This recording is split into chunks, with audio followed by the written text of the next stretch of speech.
تو یہ خبر بہت زیادہ وائرل ہوئی, بی بی سی ہندی نے بہت زیادہ اس کو کوریج دیا تھا.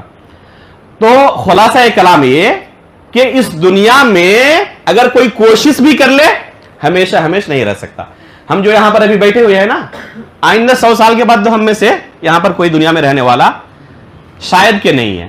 بہت زیادہ ہماری عمر ہو جائے, کتنی ہو جائے گی, کچھ حصہ گزر چکا ہے, 10 سال 20 سال 30 سال 40 سال, اور زیادہ اگر گزار لے ہم دنیا میں تو کتنی زیادہ سے زیادہ 100 سال. عموماً 100 سال سے زیادہ کسی کو دنیا میں زندگی نہیں ملتی ہے. تو ہمیں ایک دن اس دنیا کو چھوڑ کر جانا ہے. کل نفس ذائقۃ الموت ایک حقیقت ہے جس کا ادراک روزانہ انسان اپنی آنکھوں کے سامنے کرتا ہے, لیکن اتنی بڑی حقیقت کو بھی روزانہ اپنی آنکھوں سے دیکھنے کے باوجود آخرت سے غافل ہو جاتا ہے.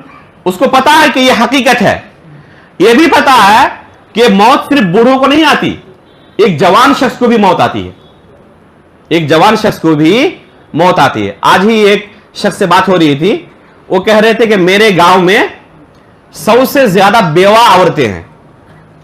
تو میں نے کہا کہ یہ کیسے عورتیں ہیں جو بیوہ ہیں؟ بڑھاپے کی عمر پہنچنے کی وجہ سے, شوہر کی وفات ہو گئی اس وجہ سے بیوہ ہے, یا نوجوان ہیں؟ تو انہوں نے کہا نہیں نوجوان ہیں. وجہ یہ ہے کہ گاؤں کے اندر سب کوئی غریب اور فقیر ہیں, اور اکثر و بیشتر یہ پہاڑوں کے اندر کام کرتے ہیں, تو وہاں سے گر کر اور حادثے کے اندر شکار ہو کر اکثر و بیشتر جوانی کے عالم میں دنیا سے گزر جاتے ہیں.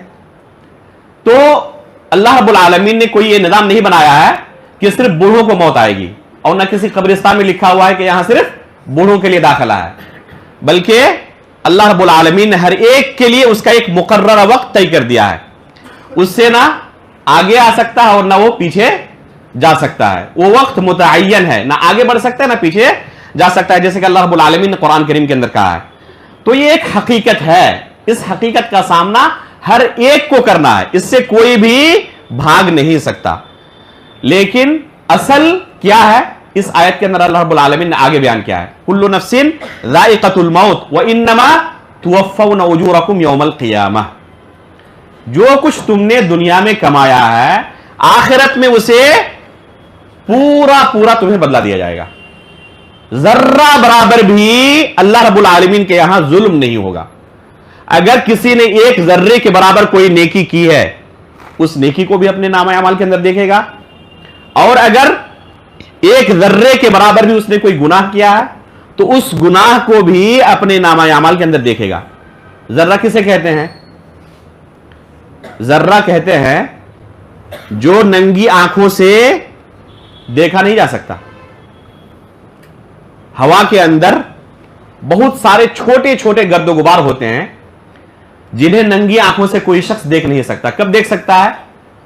سورج کی شعاعیں اگر دیوار سے کوئی سوراخ ہو, روم کے اندر آ رہی ہو, تو سورج کی شعاعوں کے ساتھ وہ ذرے نظر آتے ہیں, بس جہاں سے روشنی باہر سے آ رہی ہے.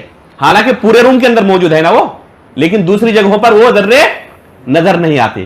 کتنے باریک ہوتے ہیں. اللہ رب العالمین نے قرآن کریم کے اندر اسی چیز کو بیان کیا ہے, فَمَن يَعْمَلْ مِثْقَالَ ذَرَّةٍ خَيْرًا يَرَهُ وَمَن يَعْمَلْ مِثْقَالَ ذَرَّةٍ شَرًّا يَرَهُ. اگر ذرے کے برابر بھی اس نے نیکی کی ہوگی اسے بھی دیکھے گا, اور اگر گناہ کیا ہوگا اسے بھی دیکھے گا. اس لیے میرے بھائیوں کسی نیکی کو حقیر نہیں سمجھنا چاہیے. اللہ کے رسول فرماتے ہیں لا تحقرن معروفا, کسی بھی نیکی کو حقیر نہیں سمجھنا چاہیے. پتہ نہیں کس نیکی کے ذریعے آپ جنت میں پہنچ جائیں, کون سی نیکی اللہ رب العالمین کی رضامندی کا سبب بن جائے اور اسی نیکی کے ذریعے آپ جنت میں داخلہ پالیں. اس لیے کسی بھی نیکی کو, چھوٹی سے چھوٹی کوئی نیکی ہو, اس کو بھی حقیر نہیں سمجھنا چاہیے. اور اس طرح کی مجلسیں, ابھی میں نے کہا کہ کوئی چھوٹی نیکی نہیں ہے, بلکہ نفلی عبادتوں کے اندر سب سے عظیم عبادت, علماء اسے دلائل کی روشنی میں بیان کرتے ہیں کہ سب سے عظیم عبادت ہے علم کے ساتھ جڑے رہنا, علم کی باتیں سننا اور ان پر عمل کرنے کی کوشش کرنا. تو اس طرح کی مجلسیں بڑی بابرکت مجلسیں ہوتی ہیں کہ انسان علم حاصل کرنے کی کوشش کرے, خصوصاً اتنا علم تو ضرور حاصل کرے جس سے آخرت کے اندر نجات اس کے لیے آسان ہو جائے, قبر کے اندر فرشتوں کے سوالوں کا جواب دینا اس کے لیے آسان ہو جائے. فَعْلَمْ أَنَّهُ لَا إِلَهَ إِلَّا اللَّهُ وَاسْتَغْفِرْ لِذَنبِكَ. اللہ رب العالمین نے کیا حکم دیا؟ علم حاصل کرو. کس چیز کے بارے میں؟ انہو لا الہ الا اللہ، کہ اللہ رب العالمین کے سوا کوئی برحق معبود نہیں۔ ایک انسان کو پہلے اس کلمے کے بارے میں علم حاصل کرنا ضروری ہے، اس کے بعد اگر اس نے اپنی زبان سے اس کلمے کو ادا کیا تو یہ کلمہ جنت میں جانے کے لیے ایک ضمانت ہے۔ اللہ کے رسول نے اسے کیا کہا ہے؟ کنجی کہا ہے۔ سلف صالحین سے منقول ہے، جیسے کہ وہب بن منبہ رحمہ اللہ سے امام بخاری رحمہ اللہ نے اپنی صحیح کے اندر کتاب الجنائز میں صیغہ جزم کے ساتھ معلق طور پر روایت کیا ہے، صیغہ تعلیق کے ساتھ روایت کیا، اور دوسرے محدثین نے اپنی اسانید کے ساتھ موصولاً اسے روایت کیا ہے۔ صحیح سند سے یہ اثر ثابت ہے۔ وہب بن منبہ رحمہ اللہ سے کہا گیا کہ کیا لا الہ الا اللہ جنت کی کنجی نہیں ہے؟ تو انہوں نے کیا جواب دیا کہ یقیناً لا الہ الا اللہ جنت کی کنجی ہے، لیکن ہر کنجی کے دندان ہوتے ہیں، دانت ہوتے ہیں۔ اگر کوئی کنجی ایسی لے جائے جس میں دندان ہو تو تالا تو آسانی سے کھل جائے گا، لیکن بغیر دندان والی کنجی سے تالا نہیں کھلے گا۔ انہوں نے اسے اس طریقے سے سمجھانے کی کوشش کی۔ اس کا کیا معنی ہے؟ اس کا معنی یہ ہے کہ صرف لا الہ الا اللہ زبان سے ادا کر لینا جنت میں جانے کی ضمانت نہیں ہے، بلکہ اس کے تقاضے ہیں، اس کے شروط ہیں، ضوابط ہیں۔ پہلے ان کو جاننا اور ان کے مطابق زندگی گزارنا ضروری ہے، تب یہ جنت میں جانے کی ضمانت ہے۔ حدیث میں آتا ہے اس کلمے کے تعلق سے قیامت کے دن ایک ایسا شخص ہوگا جس کے سامنے گناہوں کے 99 رجسٹر پھیلا دیے جائیں گے، اور ایک رجسٹر کی حالت یہ ہوگی کہ تا حد نگاہ جہاں تک نظر جائے صرف ایک رجسٹر ہی اسے نظر آئے گا، اس طرح 99 رجسٹر گناہوں کے۔ اللہ رب العالمین اس بندے سے کہے گا کہ میرے فرشتوں نے تمہارے گناہوں کو لکھنے میں کوئی ظلم تو نہیں کیا ہے؟ یہ تمہارے ہی گناہ ہے نا، ایسا تو نہیں کہ ظلم کر کے تم نے کوئی گناہ کیا نہیں تھا اور فرشتوں نے لکھ دیا اپنی طرف سے؟ تو بندہ کہے گا رب العالمین نہیں، انہوں نے کوئی ظلم نہیں کیا، حقیقت میں یہ گناہ ہے، میری ہی گناہ ہے۔ وہ یہ اقرار کرے گا، وہاں پر انکار کرنے کا کوئی چانس ہے بھی نہیں۔ اس کے بعد اللہ رب العالمین اس بندے سے کیا کہے گا؟ کیا تمہارے پاس کوئی نیکی ہے؟ وہ بندہ کہے گا کہ اللہ رب العالمین میرے پاس کوئی نیکی نہیں ہے۔ اللہ رب العالمین کہے گا کہ نہیں، میرے پاس تمہاری نیکی نہیں، عظیم نیکیاں ہیں۔ اور اللہ رب العالمین ایک بطاقہ، ایک کارڈ نکالے گا، اس کے اندر لا الہ الا اللہ لکھا ہوا ہوگا۔ 99 رجسٹروں کو ایک پلڑے میں ڈالا جائے گا اور اس کارڈ کو دوسرے پلڑے میں ڈالا جائے گا، اور یہ کارڈ والا حصہ جس میں لا الہ الا اللہ لکھا ہوا تھا یہ جھک جائے گا، اور گناہوں کے رجسٹر والا پلڑا یہ اوپر اٹھ جائے گا۔ اب غور کریں اس کلمے کا اللہ رب العالمین کے یہاں کیا مقام و مرتبہ ہے، اور کتنا عظیم کلمہ ہے یہ۔ اگر کسی نے صدق دل سے اس کلمے کا اقرار کیا تو وہ بندہ ہمیشہ جہنم میں نہیں رہ سکتا۔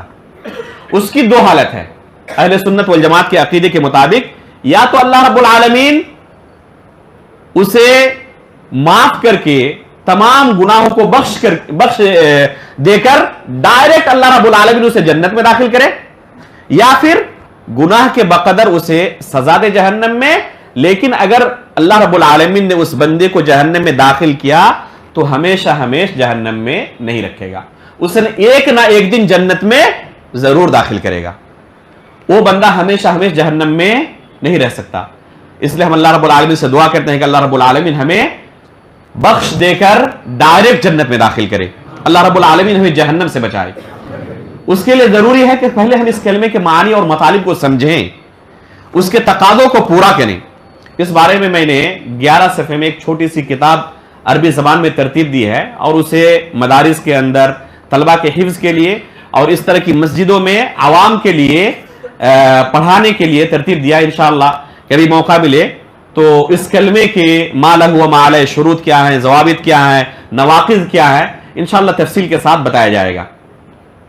تو اللہ رب العالمین نے اس آیت کے اندر ہمیں کیا حکم دیا ہے؟ فَعْلَمْ أَنَّهُ لَا إِلَهَ إِلَّا اللَّهُ۔ اللہ رب العالمین ہی فقط برحق معبود ہے، اس کے علاوہ عبادت کا کوئی مستحق نہیں، اس بارے میں تم جان لو، علم حاصل کرو۔ تو یہ علم حاصل کرنا فرض ہے ہر بندے پر، اتنا علم حاصل کرنا ہر بندے پر فرض ہے. آپ نے ایک حدیث بہت مشہور ہے سنی ہوگی, طلب العلم فریضۃ علی کل مسلم.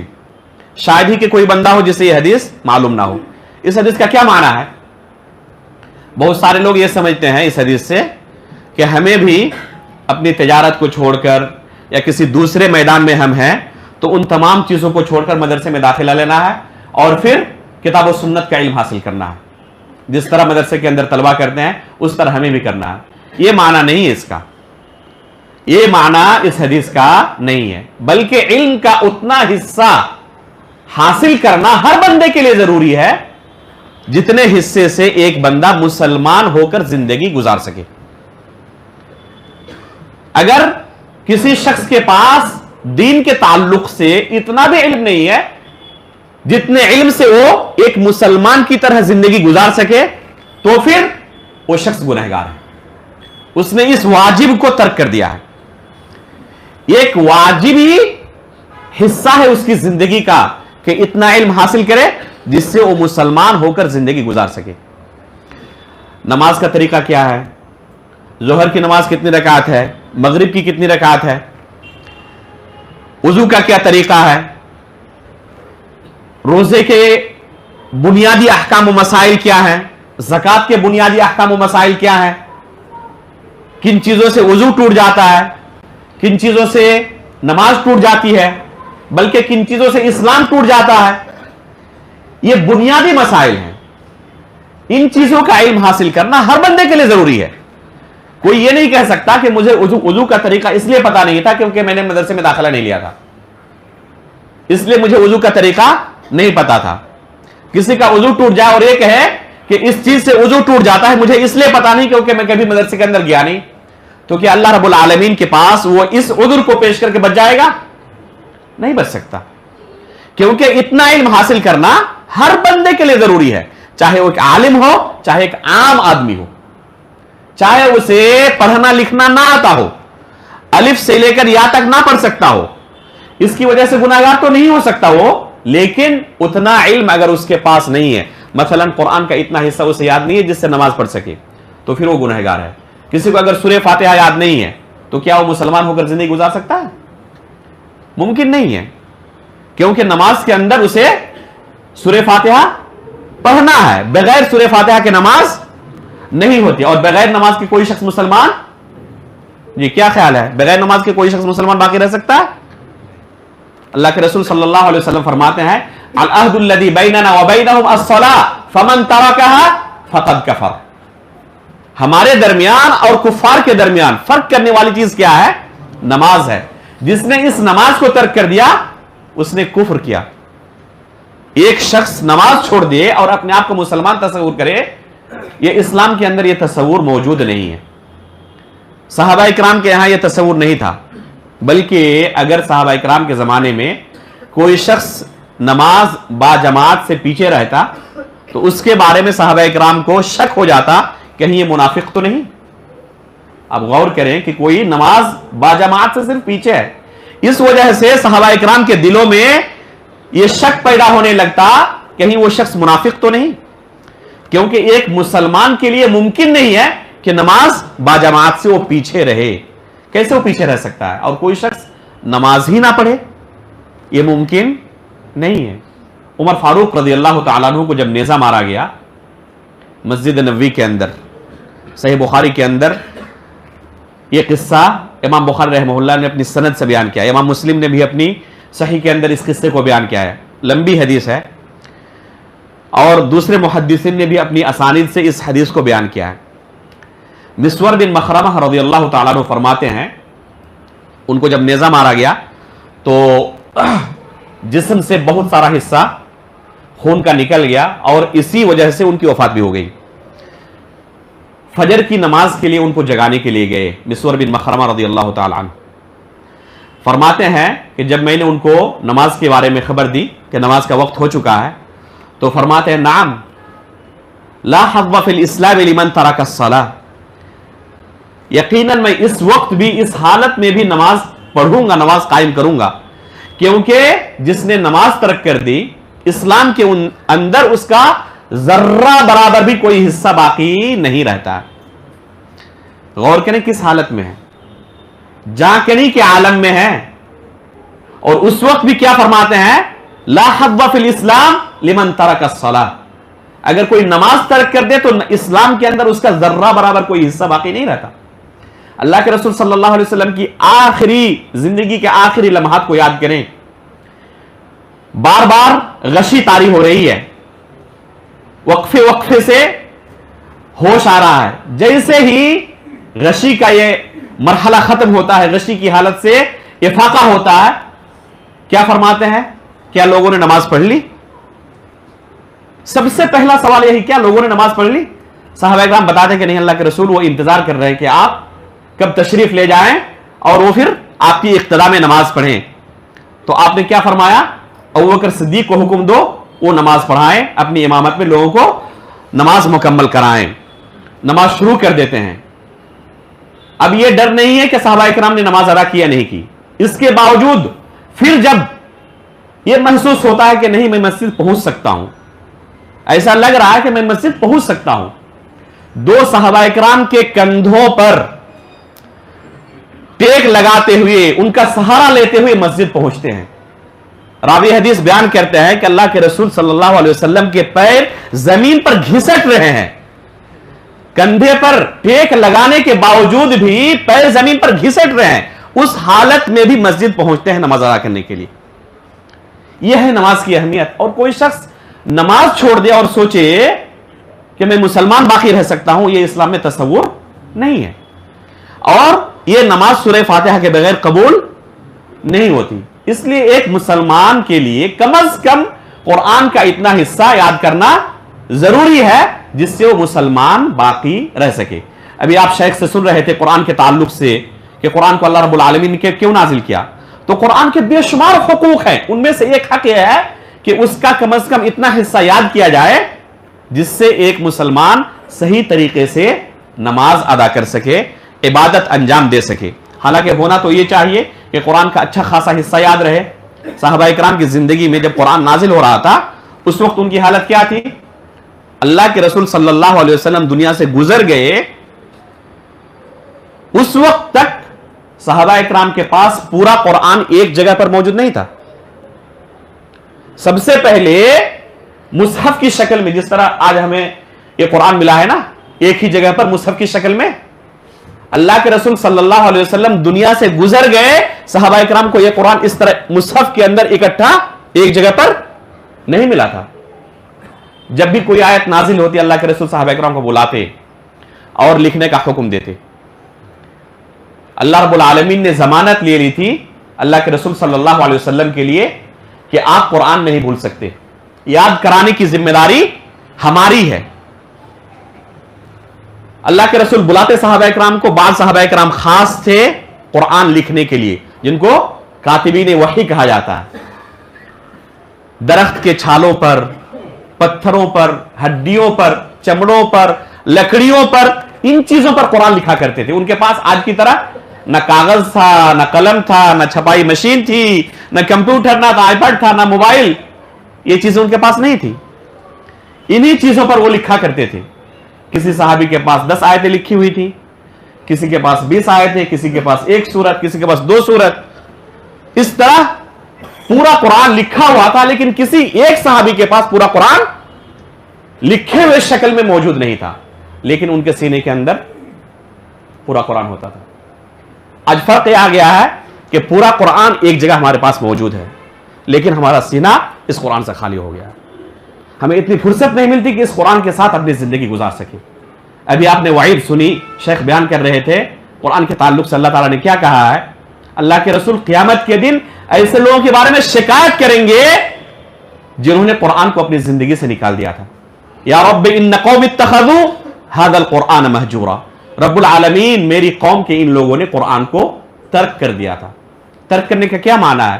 نہ تلاوت کرتے تھے, نہ یاد کرتے تھے, نہ سمجھنے کی کوشش کرتے تھے, نہ عمل کرتے تھے, نہ قرآن کی دلیل ان کے سامنے پیش کی جاتی تو ان کو کوئی فائدہ پہنچاتی, بلکہ جو اپنے آبا و اجداد سے سنے ہوئے تھے انہی پر عمل کرتے تھے. لاکھ ان کے سامنے قرآن کی دلیلیں پیش کی جائے کوئی ان پر اثر نہیں ہوتا تھا. قصے کہانیاں یہ چیزیں سنتے تو ان کی آنکھوں سے آنسو جاری ہو جاتے. آج دیکھیں بہت سارے لوگوں کو موبائل سے چپکے ہوئے رہتے ہیں, جانتے ہیں کہ جو قصہ میں دیکھ رہا ہوں, جو فلم دیکھ رہا ہوں, اس کی کوئی حقیقت نہیں ہے, ایک فردی قصہ ہے یہ, اس کے اندر کوئی بہت ہی تکلیف دہ کہانی ہو تو بہت سارے لوگوں کو آپ دیکھیں گے کہ آنکھوں سے آنسو جاری ہو جاتے ہیں, یہ جاننے کے باوجود کہ اس کی کوئی حقیقت نہیں ہے, ایک فردی قصہ ہے. لیکن قرآن کریم کے اندر جو کچھ بیان ہوا ہے یہ فردی ہے, حقیقت ہے, یہ حقیقت ہے, اور یہ کسی دوسرے کے ساتھ پیش آنے والا نہیں ہے, خود ہمارے ساتھ پیش آنے والا ہے. اذا زلزلت الارض زلزالها واخرجت الارض اثقالها وقال الانسان ما لها يومئذ تحدث اخبارها القارعة ما القارعة وما ادراك ما القارعة يوم يكون الناس كالفراش المبثوث وتكون الجبال كالعهن المنفوش. یہ کن کے بارے میں؟ ہمارے بارے میں. یہ حقیقی واقعہ جو ہمارے ساتھ پیش آنے والا ہے کہ کیا ہماری حالت ہوگی قیامت کے وقت. لیکن اس کے باوجود ہمارے دل اس قدر سخت ہو چکے ہیں کہ قرآن کی باتیں سنتے ہوئے, قرآن کی تلاوت سنتے ہوئے ہمارے دل پسیجتے نہیں ہیں, اس کے اندر کوئی تاثیر نہیں ہوتی ہے. عثمان غنی رضی اللہ تعالیٰ عنہ کہا کرتے تھے, ان سے مروی ہے, لو طہرت قلوبکم ما شبعت من کلام ربکم, اگر تمہارے دل پاک ہوتے تو رب کے کلام سے یہ دل کبھی بھرتا نہیں, ہمیشہ خواہش ہوتی کہ اس کے ساتھ جڑے رہیں, رب کے قرآن کی تلاوت چلتی رہے, ہم سنتے رہیں, خود تلاوت کرتے رہیں, اسے سمجھنے کی کوشش کرتے رہیں. یہ تمہارے دلوں کی حالت ہوتی. لیکن ظاہر سی بات ہے کہ ہماری حالت کیوں نہیں ہوتی؟ کیونکہ دل اس طرح پاک نہیں ہے. علامہ ابن قیم رحمہ اللہ نے بیان کیا ہے کہ جیسے جیسے انسان گناہوں کے دلدل میں پھنستا ہے, جیسے جیسے شیطان دل کے اندر جگہ بناتے جاتا ہے, اسی طرح اللہ کی محبت اس دل سے کم ہوتی رہتی ہے. رسول کی محبت اور دین کی محبت اور قرآن کی محبت اور حدیث کی محبت اس کے دل سے چھین لی جاتی ہے. اس لیے ضرورت ہے کہ ہمیشہ اس سے دور ہوتے رہیں, اور اگر کبھی شیطان کے چکر میں پڑ کر کسی انسان سے ایسی غلطی ہو جائے, کیا کرے؟ اسی آیت کے اندر اللہ رب العالمین نے اس کو بیان کیا ہے, فَعَلَمْ أَنَّهُ لَا إِلَهَ إِلَّا اللَّهُ وَاسْتَغْفِرْ لِذَنبِكَ. اس کے بعد کیا ہے؟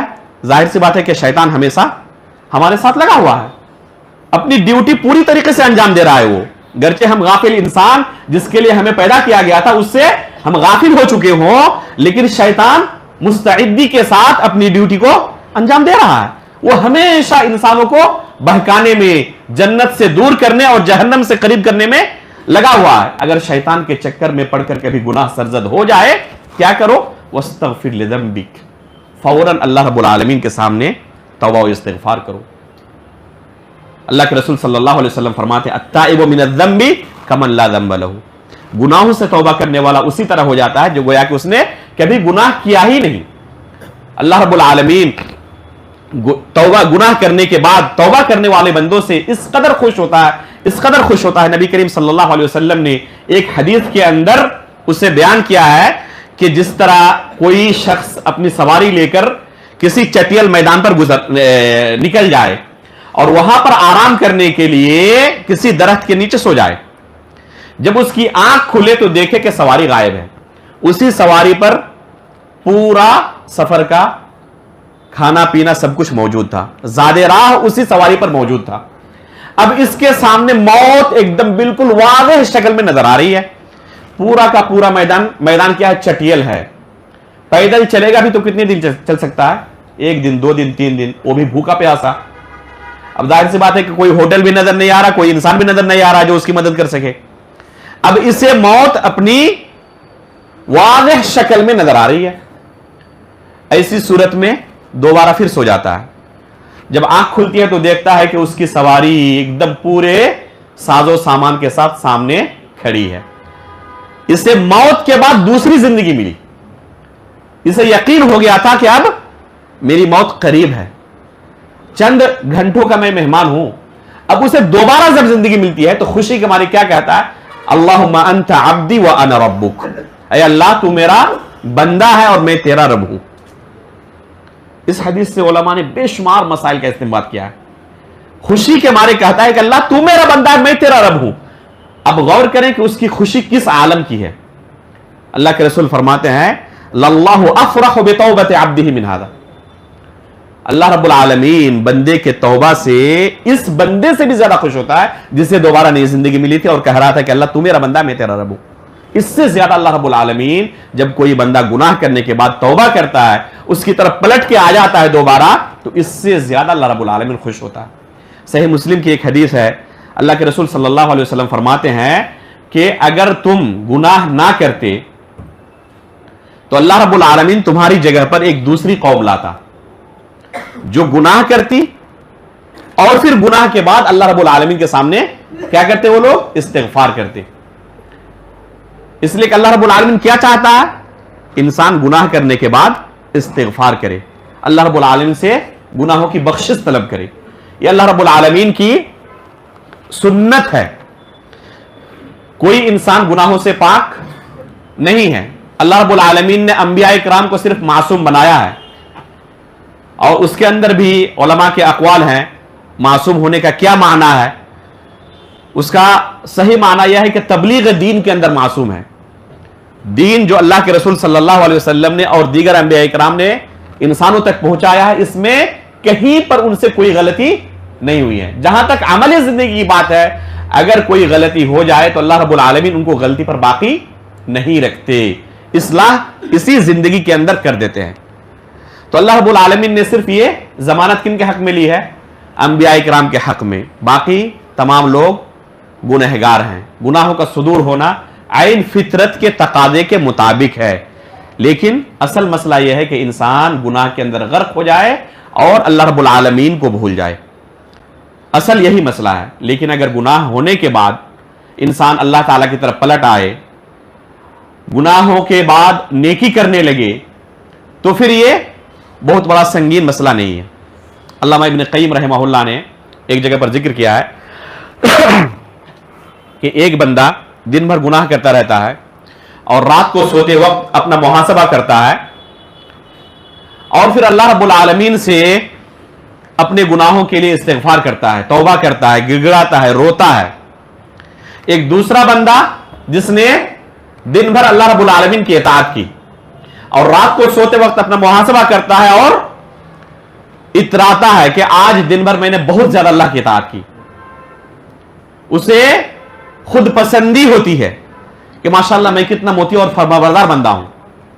یہ بندہ جو گناہوں کے اندر لت پت تھا دن بھر, اور رات کو سوتے وقت اس نے توبہ اور استغفار کے ساتھ اللہ رب العالمین کے سامنے رو کر اور گڑ گڑا کر سویا ہے, اللہ تعالیٰ کے نزدیک یہ بندہ اس بندے سے جس نے دن بھر اللہ کی اطاعت میں گزارا ہے اس سے کہیں زیادہ محبوب ہے. اس لیے گناہ کا سرزد ہونا یہ کوئی بعید نہیں ہے, لیکن اس کے بعد ہمیں فوراً سنبھلنے کی کوشش کرنی چاہیے. اللہ کے رسول صلی اللہ علیہ وسلم فرماتے ہیں وَأَتْبِعِ السَّيِّئَةَ الْحَسَنَةَ تَمْحُوهَا, اگر کبھی گناہ سرزد ہو جائے فوراً نیکی کرنے کی کوشش کرو, کیونکہ یہ نیکی گناہ کو ختم کر دیتی ہے. اللہ رب العالمین کا اصول ہے ان الحسنات یذہبن السیئات, کہ نیکیاں گناہوں کو ختم کر دیتی ہیں. تو ان چیزوں کے تعلق سے پہلے بندے کو علم حاصل کرنا ضروری ہے. بات چلی تھی فَعَلَمْ أَنَّهُ لَا إِلَهَ إِلَّا اللَّهُ وَاسْتَغْفِرْ لِذَنبِكَ سے, کہ یہ دینی مجلسیں ہیں اور خصوصاً یہ جو شہر ہے آپ کا, بہت خوشی ہوتی ہے کہ الحمدللہ لوگوں کا مزاج یہاں پر دینی ہے اور لوگ اس طرح کی مجلسوں میں حاضر ہوتے ہیں اور دین سیکھنے کی کوشش کرتے ہیں. اس لیے اس طرح کی مجلسوں میں حاضر رہنے کی کوشش کیا کریں. یہ جو مجلسیں ہوتی ہیں اللہ رب العالمین کے یہاں بڑی محبوب اور بہت پاکیزہ مجلسیں ہوتی ہیں. اللہ رب العالمین فرشتوں کے مابین ایسے لوگوں پر فخر کرتے ہیں جو ان مجلسوں کے اندر حاضر ہوتے ہیں. مجتمع قوم فی بیت من بیوت اللہ یتلون کتاب اللہ ویتدارسونہ فیما بینہم. اللہ کے رسول صلی اللہ علیہ وسلم ایک لمبی حدیث کے اندر ایسی مجلسوں کے اندر شرکت کرنے والوں کی فضیلت بیان کرتے ہوئے کہتے ہیں کہ جب اس طرح کی مجلسوں میں کوئی حاضر ہوتا ہے اور وہاں پر اس مجلس میں کتاب اللہ کے تعلق سے, سنت رسول کے تعلق سے, دین کے تعلق سے باتیں ہوتی ہیں, لوگ دین سیکھنے کے لیے آتے ہیں, تو اللہ رب العالمین کی طرف سے ایسے بندوں پر سکینت نازل ہوتی ہے. فرشتے ڈھانپ لیتے ہیں ان کو اپنی رحمتوں سے, اور اللہ رب العالمین فرشتوں کے درمیان, مقرب فرشتوں کے درمیان ان کا تذکرہ کرتے ہیں. بلکہ بعض روایت کے اندر آتا ہے کہ کوئی شخص اگر اس مجلس میں کسی دوسرے کام سے آیا تھا, اس مجلس میں علم حاصل کرنے کے لیے نہیں آیا تھا, لیکن وہ بیٹھ گیا اس میں کہ میرا اپنا کام ہو جائے گا. مثلا کسی کو اس مجلس میں کسی سے پیسہ لینا. اب وہ بیٹھا ہوا کہ جیسے ہی مجلس ختم ہوگی اس سے ملاقات کروں گا اور پیسہ لوں گا. تو اصل علم حاصل کرنے کے لیے یہاں آیا نہیں ہے, مقصد اس کا دوسرا ہے. فرشتے کہتے ہیں کہ اللہ کے رسول اس مجلس کے اندر فلاں بندہ بھی ہے جو علم حاصل کرنے کے لیے بیٹھا ہوا نہیں ہے. تو اللہ رب العالمین اس بندے کے تعلق سے کیا فرماتا ہے؟ ہم قوم لا یشقی بہم جلوسہ. یہ مجلس اتنی بابرکت ہے کہ اس مجلس کے اندر بیٹھنے والا کوئی بدبخت نہیں ہو سکتا, کوئی شقی نہیں ہو سکتا. اللہ رب العالمین اس بندے کو بھی بخش دیتا ہے, اور اس بندے کے تعلق سے بھی اللہ رب العالمین کی فضیلت اور رحمت اس کو بھی شامل ہوتی ہے. تو غور کریں کتنی بابرکت مجلس ہے. اس لیے اس طرح کی مجلسوں میں اگر کوئی بیٹھے اور علم حاصل کرنے کی کوشش کرے تو انشاءاللہ اس کے پاس دین کا اتنا علم حاصل ہو جائے گا انشاءاللہ, جس سے وہ قبر کے اندر فرشتوں کے سوالوں کا صحیح صحیح جواب دے سکے. من ربک وما دینک ومن نبیک, تمہارا رب کون تھا, تمہارا دین کیا تھا, تمہارے نبی کون تھے. اللہ رب العالمین کے تعلق سے علم حاصل کرنا, نبی صلی اللہ علیہ وسلم کے تعلق سے علم حاصل کرنا, دین کے تعلق سے علم حاصل کرنا, یہ بنیادی چیزیں ہیں. اگر آپ کو فقہی مسائل کی باریکیوں کا علم نہیں ہے, کوئی خاص حرج نہیں ہے. بعض لوگ الحمدللہ اس کام میں مشغول ہیں مدرسوں کے اندر, علماء اکرام جو ان مسائل کا دراسہ کرتے ہیں, تحقیق کرتے ہیں, کافی ہیں. لیکن ایک عام بندے کے لیے بھی جتنا علم حاصل کرنا ضروری ہے اتنا علم ضرور حاصل کرنے کی کوشش کریں. سورۃ العصر کے تعلق سے صحابہ اکرام کے مابین بیان کیا جاتا ہے کہ جب آپس میں ملتے تو کہتے کہ کم از کم سورۃ العصر ایک مرتبہ پڑھ لیا کریں ہم. امام شافعی رحمہ اللہ اس سورہ کے بارے میں کہتے تھے لو ما انزل اللہ عز وجل علی الخلق الا هذه السورة لکفتهم. اگر اللہ رب العالمین مخلوق پر اس سورہ کے علاوہ کوئی دوسری سورت نازل نہ کرتا تو یہی ایک سورت ان کے لیے کافی ہوتی. کافی ہونے کا کیا معنی ہے؟ کیا پوری شریعت کا بیان اس سورہ کے اندر موجود ہے؟ ظاہر سی بات ہے کہ نماز کا طریقہ, روزے کا طریقہ, حج کا طریقہ اور بہت سارے مسائل اس سورہ کے اندر ہمیں نظر نہیں آ رہے ہیں. لیکن حقیقت میں اس سورے کی معنویت پر اور جامعیت پر غور کرے تو انسان پائے گا کہ اس سورے کے اندر ان تمام چیزوں کا تذکرہ ہے جس سے اس کی آخرت سنور سکتی ہے. قبر کے اندر فرشتوں کے سوالوں کا صحیح صحیح جواب دے سکتا ہے. اللہ رب العالمین نے اس سورے کے اندر بیان کیا کہ تمام کے تمام انسان خسارے میں ہے سوائے 4 قسم کے لوگ ایسے ہیں, یا ایسے لوگ جن کے اندر 4 صفتیں پائی جاتی ہیں. وہ صفتیں کیا کیا ہیں؟ والعصر ان الانسان لفی خسر الا الذین آمنوا. پہلی صفت ہے کہ جو لوگ ایمان لائے وہ خسارہ اٹھانے والوں میں سے نہیں, وہ خسارے میں نہیں ہے. الا الذین آمنوا کا کیا معنی ہے؟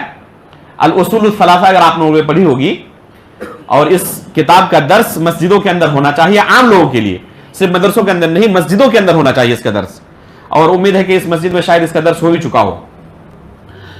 آپ نے اس کتاب کے اندر پایا ہوگا شیخ محمد بن عبد الوہاب رحمہ اللہ امام الدعوہ فرماتے ہیں کہ یہ لفظ الا الذین آمنوا یہ علم کی دلیل ہے. کس طرح؟ اللہ تعالیٰ نے ایمان کی بات کی, علم کی بات نہیں کی. ابھی میں نے کہا نا کہ بغیر علم کے کوئی عبادت انجام دینا صحیح طریقے سے ممکن نہیں ہے. کیا ایمان اور توحید کو بغیر علم کے انجام دینا ممکن ہے؟ ظاہر سی بات ہے کہ سب سے بڑی نیکی ہے, سب سے بڑی عبادت ہے. یہ نماز روزے سے بڑی عبادت ہے توحید. تو اس چیز کو, اس عبادت کو بغیر علم کے انجام دینا ممکن نہیں ہے. فرماتے ہیں کہ یہ علم کی دلیل ہے, صرف ایمان کی نہیں بلکہ ایمان کے ساتھ ساتھ یہ علم کی بھی دلیل ہے. اور فوراً وہی آیت بیان کرتے ہیں جس کا تذکرہ میں نے شروع میں کیا تھا, فَعْلَمْ أَنَّهُ لَا إِلَهَ إِلَّا اللَّهُ وَاسْتَغْفِرْ لِذَنبِكَ, کہ تم اس بات کا علم حاصل کرو کہ اللہ رب العالمین کے سوا کوئی برحق معبود نہیں, اور اپنے گناہوں سے بخشش طلب کرو اللہ رب العالمین سے. تو ایمان کے بارے میں علم حاصل کرنا یہ بنیادی چیز ہے. بغیر ایمان کے کسی کو نجات آخرت میں نہیں مل سکتی. اگر اس کے پاس ایمان ہی نہ ہو, دنیا کی تمام نیکیاں موجود ہوں, بہت زیادہ لوگوں کی خدمت کرتا تھا, اپنے مال کا, اپنے خزانے کا پورا منہ کھول دیا تھا لوگوں کے لیے, رفاہ عام میں ہمیشہ خرچ کرنے والا, جب بھی کسی مصیبت میں لوگوں کو ضرورت پڑے تو سب سے پہلے حاضر ہونے والا, لیکن اس کے پاس صرف ایمان کی دولت نہ ہو, تو تمام دولتیں موجود ہونے کے باوجود بھی ایمان کی دولت نہ ہونے کی وجہ سے آخرت کے اندر اسے نجات نہیں مل سکتی. اس سے پہلے درس میں جب میں حاضر ہوا تھا تو غالباً میں نے حاتم طائی کا قصہ آپ لوگوں کے سامنے ذکر کیا تھا. یہ بندہ کون تھا؟ زمانے جاہلیت کے اندر تھا، اور آج بھی صرف مسلمانوں کے اندر نہیں، غیر مسلموں کے اندر بھی یہ نام معروف ہے. آپ کسی سے پوچھے حاتم طائی کے بارے میں تو سب کو پتا ہے کہ بہت ہی سخی آدمی تھا. یہ آج کے زمانے کی بات نہیں ہے، 1400 سال پہلے کی بات ہے. زمانہ جاہلیت کے اندر یہ شخص موجود تھا، حاتم طائی. ان کے لڑکے عدی رضی اللہ تعالیٰ عنہ کو اللہ رب العالمین نے ایمان کی دولت سے سرفراز کیا تھا. انہوں نے اللہ کے رسول سے اپنے والد کے سلسلے میں دریافت کیا کہ اللہ کے رسول، میرے والد کے بارے میں آپ جانتے ہیں کہ کیسے سخی آدمی تھے، ہمیشہ خدمت خلق میں سب سے آگے رہنے والے تھے، بہت بڑے مالدار تھے اور بہت بڑے سخی بھی تھے، ہمیشہ محتاجوں کی مدد کرنے والے. تو کیا یہ خدمت خلق آخرت میں ان کو کوئی فائدہ پہنچا سکتی ہے؟ اللہ کے رسول نے کیا جواب دیا کہ آپ کے والد نے ایک خاص مقصد سے یہ خدمت کی تھی، یہ نیکی کا کام کیا تھا، جس مقصد کے تحت کیا تھا انہیں یہ حاصل ہو چکا ہے. ظاہر سی بات ہے کہ جہنم سے بچنے کے لیے، رب کی جنت پانے کے لیے انہوں نے یہ کام نہیں کیا تھا. آخرت پر ایمان نہیں تھا، اللہ رب العالمین پر ایمان نہیں تھا، کتاب اللہ پر ایمان نہیں تھا، اللہ کے رسول پر ایمان نہیں لایا تھا. تو ایمان کے جو ارکان ہیں جن کی وجہ سے ایک شخص آخرت کے اندر نجات پا سکتا ہے، آپ کے والد کے اندر یہ تمام چیزیں موجود نہیں تھی. جس مقصد کے لیے آپ کے والد نے یہ نیک اعمال کیا تھا، آپ کے والد کو وہ حاصل ہو چکا ہے. اور مقصد کیا تھا؟ نیک نامی. اور دیکھیں اللہ رب العالمین نے ان کو کیا بدلا تھا. کیا صدیاں گزر چکی ہیں لیکن آج بھی ان کی نیک نامی دنیا کے اندر باقی ہے. دنیا کے لوگ آج بھی ان کو اچھے القاب سے یاد کرتے ہیں. تو اللہ رب العالمین نے دنیا کے اندر بدلا دے دیا، لیکن آخرت میں کچھ نہیں ہے. آخرت میں صفر ہے. آخرت میں ان کے لیے رب کی جنت نہیں ہے. تو رب پر ایمان لانا، فرشتوں پر ایمان لانا، کتاب اللہ پر ایمان لانا، رسول پر ایمان لانا، یوم آخرت پر ایمان لانا، تقدیر پر ایمان لانا، ایمان کے جو ارکان ہیں. کتنے ارکان ہیں ایمان کے؟ 6 ارکان ہیں. تو ایمان کے جو ارکان ہیں، ان ارکان کے تعلق سے علم حاصل کرنا اور پھر اسی طرح ایمان لانا جس طرح ہم سے مطلوب ہے. اگر یہ چیز موجود ہے تب تو وہ کامیاب ہو سکتا ہے، ورنہ وہ خسارے میں. یہ ایمان کے جو 6 ارکان ہیں، ایک ایک رکن کے بارے میں کافی تفصیلات آپ کو عقیدے کی کتابوں کے اندر مل جائیں گی. اللہ رب العالمین پر کیسے ایمان لانا ہے، کافی تفصیلات ہیں. اسماء و صفات کا پورا باب اسی سے تعلق رکھتا ہے. توحید الوہیت کا پورا باب اسی سے تعلق رکھتا ہے. توحید ربوبیت کا پورا باب اسی سے تعلق رکھتا ہے. لیکن کم از کم ایک عام انسان کے پاس بھی اللہ رب العالمین پر ایمان لانے کے تعلق سے اتنا علم ہونا چاہیے کہ وہ مسلمان باقی رہ سکے. یہ جو ایمان کے 6 ارکان ہیں نا، تفصیلی علم ارکان ایمان کے تعلق سے اگر ایک عام شخص کو نہ ہو تو وہ شخص اس وجہ سے دار اسلام سے خارج نہیں ہوگا. تفصیلی علم نہ ہو. مثلا کسی کو پوچھا جائے فرشتوں کے تعلق سے کہ فرشتوں کی تعداد کتنی ہے، وہ کہے کہ مجھے اس تعلق سے کوئی علم نہیں ہے. اگر اسے پوچھا جائے فرشتوں کو موت آئے گی یا نہیں آئے گی، وہ دیکھنے میں کیسے ہوتے ہیں، اگر وہ کہے کہ مجھے اس تعلق سے کوئی علم نہیں ہے، تو اس وجہ سے دار اسلام سے وہ خارج نہیں ہوگا. لیکن یہ ارکان ایمان جو 6 ارکان ہیں، ہر رکن کے اندر کچھ بنیادی علم ہے جس کا ہونا ہر مسلمان کے لیے ضروری ہے. اگر یہ بنیادی علم بھی اس کے پاس نہ رہے تو دار اسلام سے خارج ہو جائے گا. تفصیل کا علم نہ رہے کوئی حرج نہیں ہے، آپ آخرت میں اللہ کے عذاب سے بچ سکتے ہیں. لیکن جو بنیادی علم ہے، جس علم کے بنا آپ مسلمان باقی نہیں رہ سکتے، کم از کم اتنا علم حاصل کرنا آپ کے لیے ضروری ہے. سب سے پہلے ایمان باللہ کی بات کرتے ہیں، اور یہ وہ علم ہے جو سب سے شریف علم ہے. کم از کم ہم اس دنیا سے رخصت ہوں تو ایمان کی حالت میں رخصت ہوں. کہیں بنیادی علم کے مفقود ہونے کی وجہ سے ہمارا حال ایسا نہ ہو جائے کہ ہم دائرہ اسلام سے خارج ہو جائیں. یہ جو دائرہ اسلام سے خارج ہونے کی بات کر رہا ہوں تو اس کا معنی یہ ہے کہ یہ عام حکم ہے. یعنی کسی شخص کے پاس ابھی جن چیزوں کو میں بیان کروں گا ارکان ایمان کے تعلق سے کہ بنیادی علم یہ ہے, کم از کم اتنا علم ہونا چاہیے. اگر یہ بنیادی علم بھی نہیں ہے تو دائرہ اسلام سے خارج ہے. تو یہ ایک حکم عام ہے, کسی خاص شخص کے متعلق یہ حکم صادر کرنا نہیں ہے, اور دونوں میں کافی فرق ہے.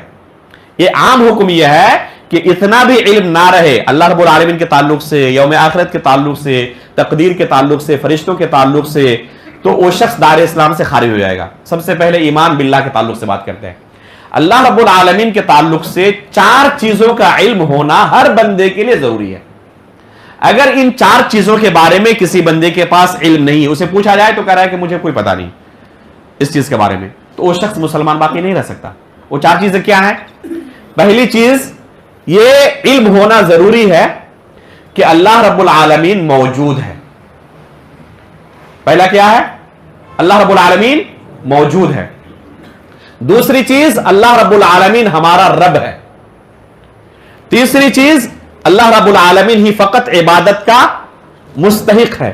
اور چوتھی چیز اللہ رب العالمین کے اسماء ہیں, یعنی نام ہے, اور ان کی صفات ہیں جیسے کہ اس کی شان کے لائق ہیں. یہ بنیادی علم ہے اللہ رب العالمین کے تعلق سے. اب اللہ رب العالمین کی صفات کے تعلق سے بے شمار مسائل ہیں. اگر کسی بندے سے پوچھا جائے کیا اللہ رب العالمین کا قدم ہے, تو وہ کہے کہ مجھے اس بارے میں علم نہیں ہے, میں نے کبھی کسی عالم سے سنا نہیں, اس لیے میں جانتا نہیں ہوں کہ اللہ رب العالمین کا قدم ہے یا نہیں. اگر پوچھا جائے اس کو کہ اللہ رب العالمین کے تعلق سے اگر کوئی شخص کہے کہ اللہ رب العالمین کا پیٹ ہے, تو تم کیا اس بارے میں عقیدہ رکھتے ہو, انکار کرو گے یا اقرار کرو گے؟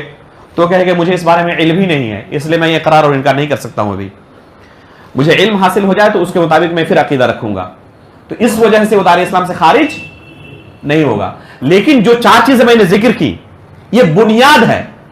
اگر ان 4 چیزوں کے متعلق وہ کہے کہ مجھے علم نہیں ہے تو اسلام سے خارج ہو جائے گا, مسلمان باقی نہیں رہ سکتا وہ. تو کم از کم اللہ تعالیٰ کے تعلق سے یہ بنیادی علم ہونا ہر انسان کے لیے ضروری ہے. کوئی یہ کہہ کر بچ نہیں سکتا کہ میں عالم دین نہیں تھا اس وجہ سے مجھے ان چیزوں کا علم نہیں ہے, بلکہ ایک عالم کے لیے جس طرح جاننا ضروری ہے اللہ تعالیٰ کے تعلق سے ان 4 چیزوں کا, اسی طرح ایک عام شخص کے لیے بھی چاہے وہ لکھنا پڑھنا نہ جانتا ہو اس کے باوجود بھی ان چیزوں کا علم ہونا اس کے لیے ضروری ہے. یہ پہلی چیز ہوئی, یہ پہلا رکن ہوا. یہ دوسرا رکن ہے فرشتوں کے اوپر ایمان لانا. فرشتوں کے تعلق سے ایک عام شخص کو بھی کم از کم اتنا جاننا چاہیے, ایک عام شخص کے پاس بھی کم از کم اتنا علم ہونا چاہیے کہ اللہ رب العالمین کی بے شمار مخلوقات میں سے فرشتے بھی ایک مخلوق ہیں, اور ان میں سے بعض فرشتے وحی لے کر انبیاء کے پاس نازل ہوتے ہیں. کم از کم اتنا علم ہونا چاہیے. اب اگر کسی کو پوچھا جائے فرشتے کے بارے میں تمہارا کیا ایمان ہے, وہ کہہ رہا ہے کہ مجھے کوئی پتہ نہیں کہ فرشتہ بھی کوئی مخلوق ہے, مجھے اس بارے میں کوئی علم نہیں ہے, تو اس کا حکم کیا ہے؟ وہ دائرہ اسلام سے خارج ہے, کیونکہ ایمان کے ارکان میں سے ایک رکن کے متعلق اس کے پاس ایمان نہیں پایا جاتا, اور یہ ایمان کے بنیادی ارکان ہیں, ان کے بغیر کوئی شخص مومن نہیں ہو سکتا. اور ایک رکن کے تعلق سے اس کے پاس ایمان مفقود ہے, کیونکہ ایمان تب ہوگا نا جب اس کے پاس علم ہوگا.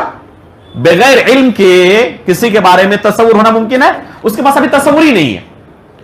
تو اتنا علم حاصل ہونا, اتنا علم رکھنا ایک عام شخص کے لیے بھی ضروری ہے کہ اللہ رب العالمین کی بے شمار مخلوقات میں سے فرشتے بھی ایک مخلوق ہیں, اور ان میں سے بعض انبیاء کے پاس وحی لے کر نازل ہوتے ہیں. اتنا علم حاصل کرنا ضروری ہے فرشتوں کے تعلق سے. اب مزید جو علم ہے تو اس کا درجہ کیا ہے؟ یا تو واجب کے درجے میں یا پھر مستحب اور نفل کے درجے میں آئے گا. مثلا جو ابھی میں نے کہا تھا کہ فرشتوں کو موت آتی ہے نہیں آتی ہے, وہ دیکھنے میں کیسے ہوتے ہیں, اور بے شمار مسائل ہیں فرشتوں کے اوپر ایمان کے تعلق سے. میں نے ایک مضمون لکھا تھا تقریباً 2-3 صفحے کا ہے, اور اردو میں ہے, وہ فری لانسر میں وہ مضمون چھپا ہوا ہے, تو وہاں سے آپ اس کو پڑھ سکتے ہیں.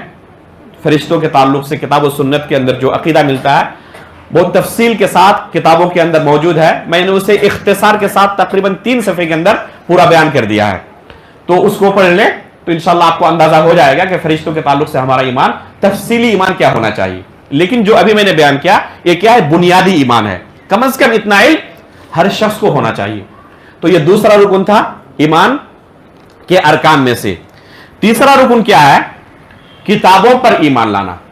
تیسرا رکن ہے کتابوں پر ایمان لانا. اس کا کم از کم درجہ, کم از کم علم ایک عام انسان کے پاس بھی جتنا ہونا چاہیے وہ کیا ہے؟ وہ یہ ہے کہ اللہ رب العالمین نے اپنے انبیاء میں سے جن کو چاہا ان کے اوپر کتابیں نازل کی. تمام کے اوپر نہیں, اپنے انبیاء میں سے جن کو چاہا ان پر کتابیں نازل کی تاکہ وہ ان کتابوں کے ذریعے لوگوں کے درمیان فیصلہ کریں. اور یہ تمام کتابیں قرآن کے ذریعے منسوخ ہیں. یہ تمام کتابیں قرآن کے ذریعے منسوخ ہیں. اللہ رب العالمین نے اپنے انبیاء میں سے جن کو چاہا ان پر کتابیں نازل کی تاکہ ان کتابوں کی روشنی میں وہ لوگوں کے درمیان فیصلے کریں. اور یہ تمام کتابیں قرآن کے ذریعے منسوخ ہیں. اتنا علم ہونا ایمان بالکتب کے تعلق سے, جو ایمان کا تیسرا رکن ہے کتابوں پر ایمان لانا, کم از کم ہر بندے کے لیے ضروری ہے. اب اگر اس سے پوچھا جائے کہ کتابیں جو نازل ہوئی ہیں ان کے نام بتاؤ, کون سی کتاب کس نبی پر نازل ہوئی ہے, وہ کہے کہ مجھے پتا نہیں ہے, تو اس وجہ سے وہ دار اسلام سے خارج نہیں ہوگا. اگر جانے تو الحمدللہ بہت اچھی چیز ہے, لیکن اگر اسے یہ بھی پتا نہ ہو کہ اللہ تعالیٰ نے کوئی کتاب نازل کی ہے, اسے پوچھا جائے کہ اللہ تعالیٰ نے کیا کوئی کتاب نازل کی ہے, تو کہہ رہے مجھے اس تعلق سے کوئی علم نہیں ہے کہ اللہ تعالیٰ نے کوئی کتاب بھی نازل کی ہے. قرآن کیا آخری کتاب ہے اور تمام کتابوں کے لیے ناسخ ہے, تمام کتابیں منسوخ ہو چکی ہیں؟ کہہ رہے نہیں, میں یہ تو عقیدہ نہیں رکھتا ہوں, تمام ہی اللہ کی کتابیں ہیں. جس طرح قرآن ہے, اسی طرح زبور ہے, اسی طرح توریت ہے, ان تمام کتابوں پر عمل کیا جا سکتا ہے. تو اس کا حکم کیا ہوگا؟ وہ دائرہ اسلام سے خارج ہو جائے گا. یہ علم رکھنا اور اتنا عقیدہ رکھنا ہر بندے کے لیے ضروری ہے کہ تمام کتابیں قرآن کے ذریعے کیا ہو گئی ہیں؟ منسوخ ہو گئی ہیں. یہ بنیادی علم ہے ایمان بالکتب کے تعلق سے. یہ تیسرا رکن تھا. چوتھا رکن ہے رسولوں پر ایمان لانا. چوتھا رکن ہے رسولوں پر ایمان لانا. اس تعلق سے کم از کم اتنا علم ہر انسان کے پاس ہونا چاہیے کہ اللہ رب العالمین نے لوگوں کی ہدایت کے لیے لوگوں میں سے بعض لوگوں کو رسول بنا کر بھیجا ہے. اللہ رب العالمین نے لوگوں کی ہدایت کے لیے ان میں سے بعض لوگوں کو اپنا رسول بنا کر بھیجا ہے تاکہ وہ اللہ رب العالمین کی عبادت کی دعوت دیں. اور ان میں سے سب سے آخری نبی محمد الرسول اللہ صلی اللہ علیہ وسلم ہے. کم از کم اتنا علم ہونا ہر بندے کے پاس ضروری ہے. اگر کسی کو پوچھا جائے کہ آخری نبی کون ہے, کہے کہ مجھے اس بارے میں کوئی علم نہیں ہے, تو وہ مسلمان نہیں ہو سکتا, وہ دائرہ اسلام سے خارج ہو جائے گا اس ایمان کے رکن پر ایمان نہ رکھنے کی وجہ سے. کیونکہ ایمان تب رکھ سکتا ہے جب اس کے پاس علم ہو, اس کے پاس علم ہی نہیں ہے تو ایمان کیسے رکھ سکتا ہے؟ اس لیے کم از کم اتنا علم ہونا ہر بندے کے لیے ضروری ہے کہ رسولوں پر ایمان لانے کے تعلق سے اس کے پاس اتنا علم ہو کہ اللہ رب العالمین نے لوگوں کی ہدایت کے لیے ان میں سے بعض لوگوں کو اپنا رسول بنا کر بھیجا تاکہ وہ لوگوں کو اللہ رب العالمین کی عبادت کی طرف بلائیں, دعوت دیں. اور ان میں سے سب سے آخری رسول کون ہے؟ محمد الرسول اللہ صلی اللہ علیہ وسلم ہے. اب اگر کسی کو پوچھا جائے کہ کتنے انبیاء کرام کا نام قرآن کریم کے اندر آیا ہے, اسے وہ کہے کہ مجھے پتا نہیں ہے, اس وجہ سے وہ دار اسلام سے خارج نہیں ہوگا. اگر اسے پتا رہے تو الحمدللہ بہت اچھی چیز ہے, لیکن پتا نہ ہو تو اس کے ایمان کے لیے نقصان دہ نہیں ہے. اسے آخرت کے اندر فرشتوں کے سوالوں کے جواب دینے میں انشاءاللہ کوئی پریشانی نہیں ہوگی. لیکن اگر اس کے پاس بنیادی علم ہی نہ ہو ایمان بالرسل کے تعلق سے, تو وہ شخص مسلمان ہی باقی نہیں رہ سکتا ہے. یہ بنیادی علم ہے جس کا ہونا ہر بندے کے لیے ضروری ہے کہ وہ جانے کہ اللہ رب العالمین نے ہم میں سے بعض لوگوں کو رسول بنا کر بھیجا ہے ہماری ہدایت کے لیے, اور آخری رسول محمد الرسول اللہ صلی اللہ علیہ وسلم ہے. ایمان کے ارکان میں سے 5واں رکن ہے آخرت پر ایمان لانا, یوم آخر پر ایمان لانا. اس تعلق سے کم از کم اتنا علم ہر بندے کے پاس ہونا چاہیے کہ اللہ رب العالمین ہمیں اپنے اعمال کا بدلہ دینے کے لیے موت کے بعد دوبارہ اٹھانے والا ہے, اور وہ یوم القیامہ ہے, وہ قیامت کا دن ہے. اگر کسی نے کوئی اچھا عمل کیا ہے تو اللہ رب العالمین اس کو اس کا نیک بدلہ عطا کرے گا اور وہ جنت ہے, اور اگر کسی نے ایمان نہیں لایا ہے تو اس کا ٹھکانہ جہنم ہے. کم از کم اتنا اس کے پاس علم ہونا چاہیے, اور اس کے مطابق ایمان بھی اور عقیدہ بھی ہونا چاہیے. اب اگر کوئی بندہ کہے کہ میں یوم آخرت پر ایمان نہیں لاتا, جنت و جہنم پر ایمان نہیں لاتا, دوبارہ اللہ رب العالمین کے پاس میزان قائم ہوگا, ہمیں اپنے اعمال کا حساب دینا ہوگا, ان چیزوں پر میرا ایمان نہیں ہے, کیا خیال ہے کوئی اس طرح کہہ سکتا ہے؟ افسوس کی بات ہے کہ ہمارے اس ملک کے اندر اپنے آپ کو اور ان کو بعض لوگ اسکالر کہنے والے اس طرح کا عقیدہ رکھتے ہیں. ایسے لوگوں سے اپنے آپ کو بچانے کی اور دور رکھنے کی اور ان کے افکار سے اپنے قلوب و اذہان کو محفوظ رکھنے کی ضرورت ہے. سر سید احمد خان کا نام سنا آپ لوگوں نے؟ انہوں نے اپنی کتابوں کے اندر جا بجا ان چیزوں کا انکار کیا ہے. آخرت پر ایمان لانا, قبر کے اندر فرشتوں کا سوال کیا جانا, عذاب قبر, جنت جہنم, میزان, ان تمام چیزوں کا انکار کیا ہوا ہے. تو اس طرح اگر کسی کے پاس علم ہی نہ ہو یا علم ہو لیکن ایمان نہ لائے تو وہ شخص مسلمان باقی نہیں رہ سکتا ہے. کوئی یہ نہ کہ ہم نے ان کو کافر کہا ہے, یہ عام حکم میں بیان کیا ہے.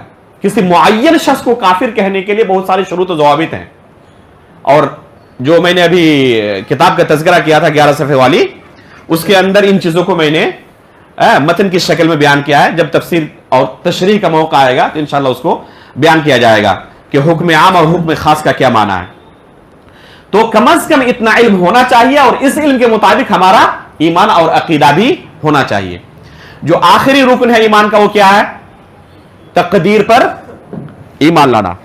یہ ایمان کا آخری رکن ہے, اور اس کی اہمیت کی وجہ سے وَأَن تُؤْمِنَ بِالْقَدْرِ خَيْرِهِ وَشَرِّهِ, اللہ کے رسول صلی اللہ علیہ وسلم کو جبریل امین علیہ السلام نے جب سوال کیا کہ ایمان کیا ہے, تو اللہ کے رسول نے جواب دیتے ہوئے 5 ارکان کو ایک ساتھ بیان کیا. أَن تُؤْمِنَ بِاللَّهِ وَمَلَائِكَتِهِ وَكُتُبِهِ وَرُسُلِهِ, 5 ارکان کو ایک ساتھ بیان کیا. لیکن جب 6ٹھے رکن کو بیان کرنا ہوا تو کیا کہا؟ وَأَن تُؤْمِنَ بِالْقَدْرِ خَيْرِهِ وَشَرِّهِ.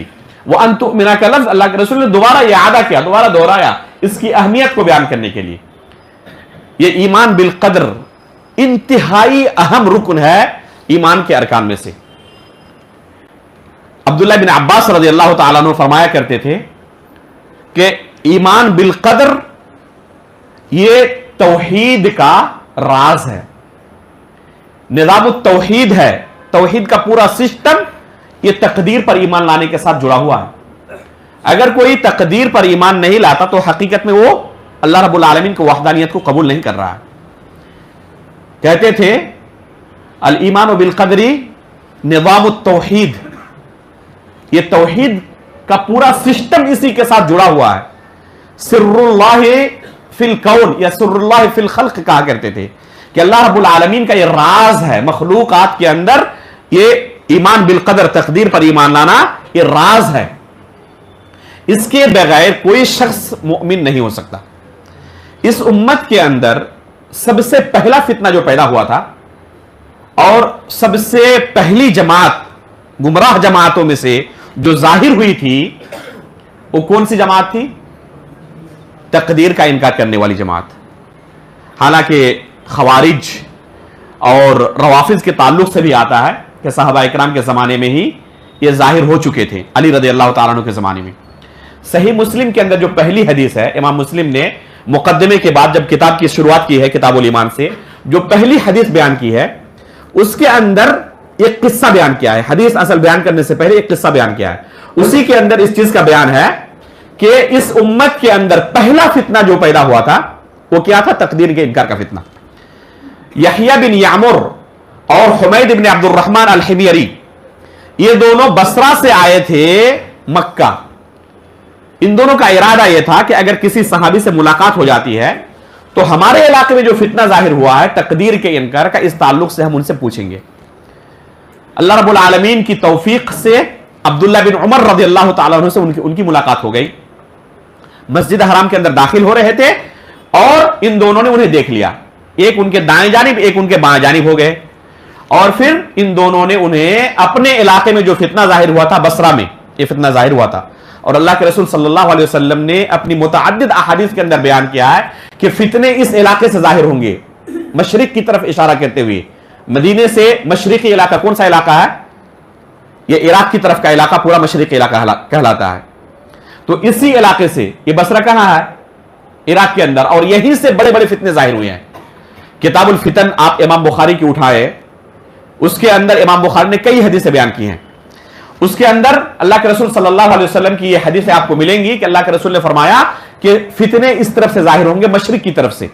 فتنے مشرق کی طرف سے ظاہر ہوں گے، اور وہیں سے یہ فتنہ، پہلا فتنہ جو تھا تقدیر کے انکار کا، یہ فتنہ وہاں سے ظاہر ہوا تھا. انہوں نے کیا کہا کہ ہمارے یہاں ایک شخص ظاہر ہوا ہے جس کا نام معبد الجونی ہے. انہوں نے ایک نئے عقیدے کا اعلان کیا ہے. وہ کیا ہے؟ ان الامر انف وان لا قدر، کہ کوئی بھی کام جب واقع ہو جاتا ہے تو اللہ رب العالمین کو واقع ہونے کے بعد اس کی خبر ہوتی ہے، پہلے سے اللہ رب العالمین کو اس کا علم نہیں ہوتا. نعوذ باللہ من ذالک. وہ اللہ قدر اور تقدیر نام کی کوئی چیز نہیں ہے. عبداللہ بن عمر رضی اللہ تعالیٰ عنہ فرماتے ہیں کہ ان سے جا کر کہہ دینا کہ جب تک وہ تقدیر پر ایمان نہ لائیں، اگر احد پہاڑ کے برابر بھی سونا خرچ کریں تب بھی اللہ رب العالمین کے پاس کامیابی ان کو نہیں مل سکتی ہے. احد پہاڑ کے برابر سونا خرچ کرنے کا معنی سمجھ رہے ہیں نا؟ جن لوگوں نے حج یا عمرہ کیا ہے اور احد پہاڑ کو اپنی آنکھوں سے دیکھا، وہ جانتے ہیں کہ کتنا بڑا پہاڑ ہے یہ. سونے کے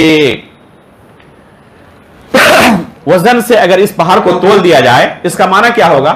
یعنی پوری دنیا کی دولت اگر رکھ دی جائے اور سونے کے اندر اس کو کنورٹ کر دیا جائے، پھر بھی احد پہاڑ کے برابر سونا نہیں ہو سکتا. یعنی پوری دنیا بھی اگر کوئی خرچ کر دے، پوری دنیا کا کوئی مالک ہو، لیکن تقدیر پر اس کا ایمان نہ ہو، پھر بھی اللہ رب العالمین کے پاس اسے نجات نہیں مل سکتی. عبداللہ بن عمر رضی اللہ تعالیٰ عنہ نے ان دونوں کو کہا. اس کے بعد انہوں نے پھر اللہ کے رسول صلی اللہ علیہ وسلم کی یہ حدیث بیان کی.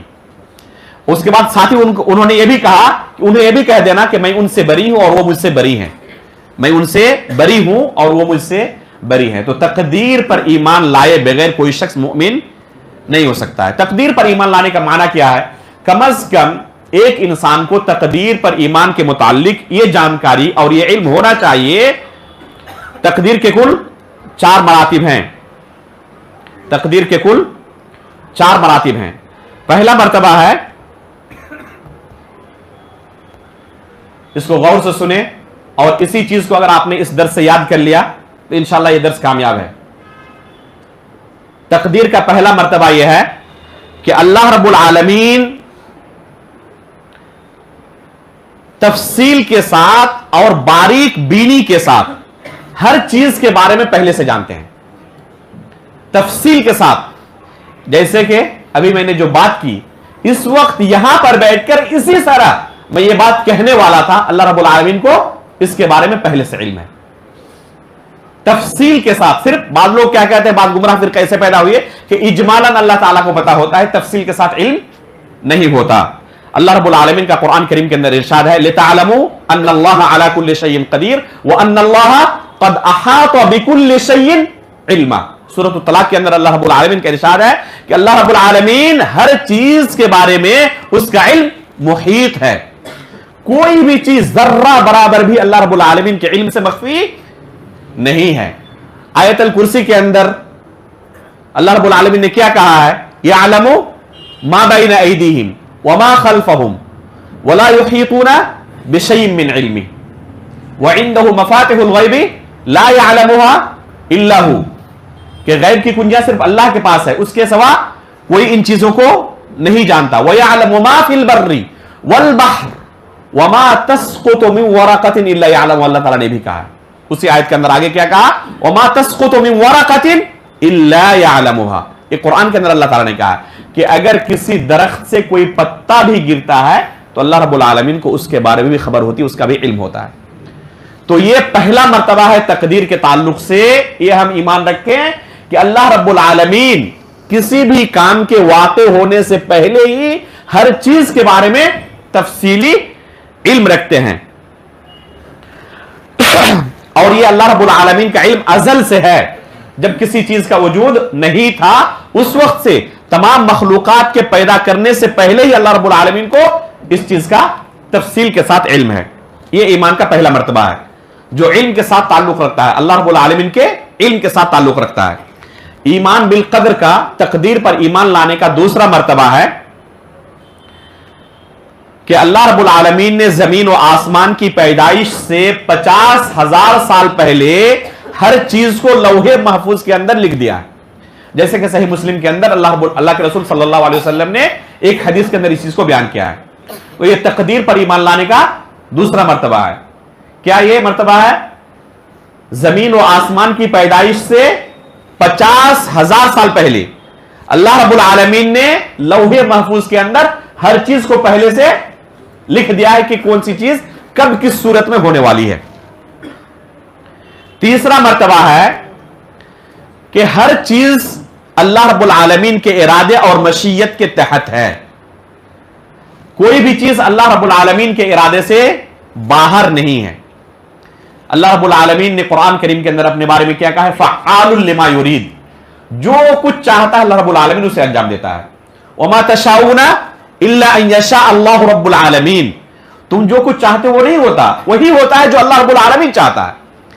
تو ہر چیز چاہے اس کا تعلق نیکی سے ہو، چاہے اس کا تعلق گناہ سے ہو، وہ اللہ رب العالمین کی مشیت کے تحت ہے. چاہے کوئی شخص کفر کرے یا کوئی شخص ایمان لائے، دونوں اللہ رب العالمین کے مشیت کے تحت ہے. اس لیے یہ مسئلہ جاننے کی ضرورت ہے کہ اللہ رب العالمین کا ارادہ اور اس کی مشیت، اس کی دو قسمیں ہیں. ایک ہے ارادہ کونیہ قدریہ اور دوسرا ہے ارادہ شرعیہ. ارادہ شرعیہ، ارادہ کونیہ قدریہ کا مطلب یہ ہے کہ اللہ رب العالمین نے ہر چیز کو پہلے سے مقدر کر کے رکھا ہے. جو اس کے ارادے کے ساتھ ہو رہا ہے، چاہے وہ اللہ رب العالمین کے مرضی کے مطابق ہو یا نہ ہو، چاہے اللہ رب العالمین اس سے راضی ہو یا نہ ہو. جیسے کہ کوئی بندہ کفر کرے، اللہ رب العالمین کی نافرمانی کرے، کوئی شخص جھوٹ بولے، چوری کرے، تو یہ اللہ کے ارادے کے ساتھ ہو رہا ہے نہیں ہو رہا ہے؟ یہ اللہ کے ارادے کے ساتھ ہی ہو رہا ہے، اللہ کے ارادے سے خارج نہیں ہے. ایسا ہم عقیدہ نہیں رکھتے کہ نیکی کا مالک اللہ رب العالمین ہے اور گناہوں کا مالک کوئی دوسرا ہے. جیسے کہ بعض گمراہ فرقوں کا عقیدہ ہے کہ نیکی کا خالق کوئی دوسرا ہے اور شر کا خالق، برائی کا خالق کوئی دوسرا خالق ہے. تو ایک ساتھ دو خالق کو مانتے ہیں، ہم صرف ایک ہی خالق کے اوپر ایمان لاتے ہیں. چاہے نیکی ہو چاہے برائی ہو، دونوں اللہ رب العالمین کے ارادے اور مشیت کے تحت ہے. یہ ضروری نہیں کہ اللہ رب العالمین اس سے راضی بھی ہو. مشیت کی دوسری قسم، ارادے کی دوسری قسم کیا ہے؟ ارادہ شرعیہ. ارادہ شرعیہ کا مطلب یہ ہے کہ جو چیز اللہ کے ارادے سے بھی ہے اور اللہ رب العالمین اس سے راضی بھی ہوتا ہے. یہ ہے ارادہ شرعیہ کہ اللہ رب العالمین اس سے خوش بھی ہوتا ہے، راضی بھی ہوتا ہے.